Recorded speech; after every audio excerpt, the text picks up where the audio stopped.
Everyone, কেমন আছেন সবাই?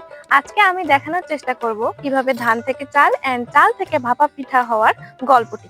তো আজ আমি গ্রামের বধূ হওয়ার চেষ্টা করেছি। গ্রামের বধূ মানে শুধু শাড়ি না, ধৈর্য, দায়িত্ব, এটা নিঃশব্দ ভালোবাসা এবং সেই অনুভূতিটাকেই আজ ছুঁয়ে দেখার চেষ্টা করেছি। শীত এলেই গ্রাম বদলে যায়। ভোরের কুয়াশার ভিতর থেকে উকি দেয় সোনালী ধান। এরপর গাছ থেকে ধান আলাদা করে এই কাটা ধান রোদে ছড়িয়ে দেওয়া হয় শুকানোর জন্য। ধান পুরোপুরি শুকিয়ে গেলে মিলে ভাঙার পর আমরা সাদা চাল পাই। সেই চাল ধুয়ে পরিষ্কার করে আমরা রোদে শুকাতে দিই। যদিও এখন ঢেকিতে চাল গুঁড়া করার প্রচলনটা নেই, কিন্তু আমি আমার ভিডিওতে প্রাচীন ঐতিহ্যগুলোকে তুলে ধরার চেষ্টা করেছি। একসময় ঢেকির শব্দে সকাল হতো, এখন সেই শব্দ আর শোনা যায় না। ঢেকি প্রায় বিলুপ্ত, যন্ত্র এসেছে সময় এগিয়ে, ঢেকি শুধু স্মৃতিতেই বেঁচে আছে। এখন শুরু হলো আর একটা ধৈর্যের কাজ। চাল ভাঙিয়ে বানানো হয় নরম সূক্ষ্ম চালের গুঁড়ো। এই গুঁড়োর স্পর্শে বোঝা যায় এটা ভাপা পিঠার জন্যই তৈরি। ঐতিহ্য মানেই শুধু পুরনো জিনিস নয়, ঐতিহ্য মানেই শেকড়, যেখানে আমরা বড় হয়েছি, যেখান থেকে আমাদের গল্প শুরু। সময় বদলায়, মানুষও বদলায়,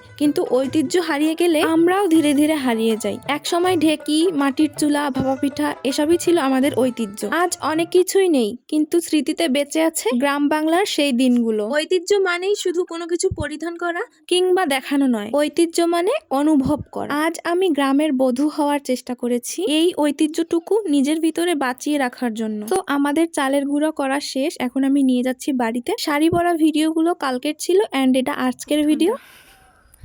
ঠান্ডায় আপনাদের জন্য ভিডিও বানানোর জন্য যাচ্ছি।